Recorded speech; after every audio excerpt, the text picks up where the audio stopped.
Here we have the limit as x approaches 0 of x cubed times the cosine of 1 over x. If we just plug in 0, as we normally should do for any limit, we end up with 0 cubed times the cosine of 1 over x. Well, we know that that's 0 times something that's undefined. If we have 0 times something that's undefined, 1 over 0, and the cosine of something that is undefined, we can't evaluate that. So we'll have to find a different way. So our method is going to be using the Squeeze Theorem, or sometimes called the sandwich theorem. So the first thing we're going to do is we're going to think about what we know about cosine.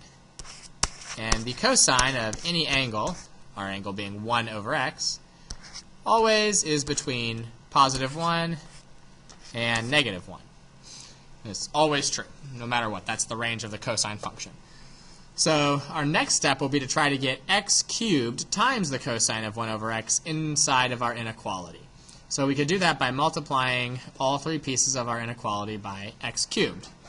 Now this presents a small problem because x cubed is sometimes positive and sometimes negative. When it's positive, our inequality doesn't change other than being multiplied by x cubed. But when it's negative, our inequality signs need to flip. So we have to do two cases. So we've got case 1, where x is greater than 0. So if x is greater than 0, when we multiply by x cubed, we get x cubed,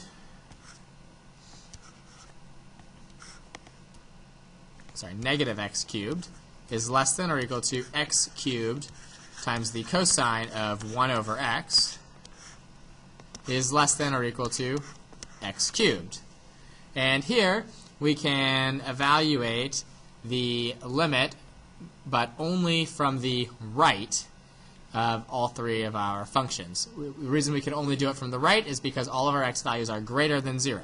So we'll look for the limit as x approaches 0 from the right of negative x cubed. Well, that must equal negative of 0 cubed, which is just 0.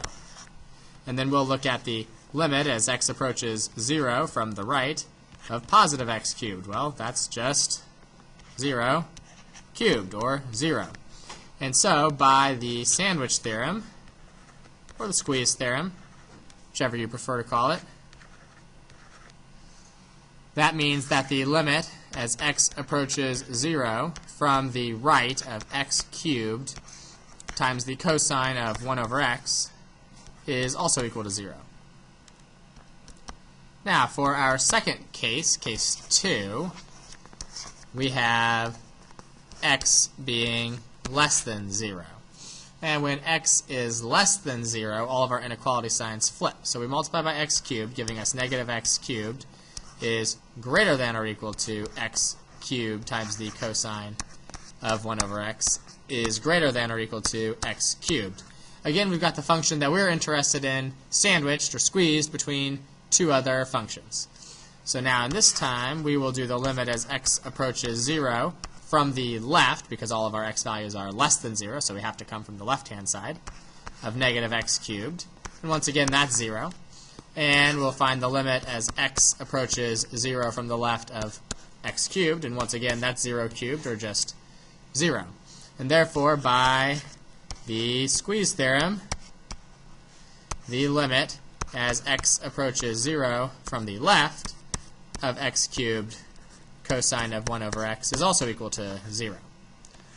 Well, from there, let's use what we know about one-sided limits. If the limit from the left is equal to the limit from the right, then the two-sided limit, the limit as x approaches 0, x cubed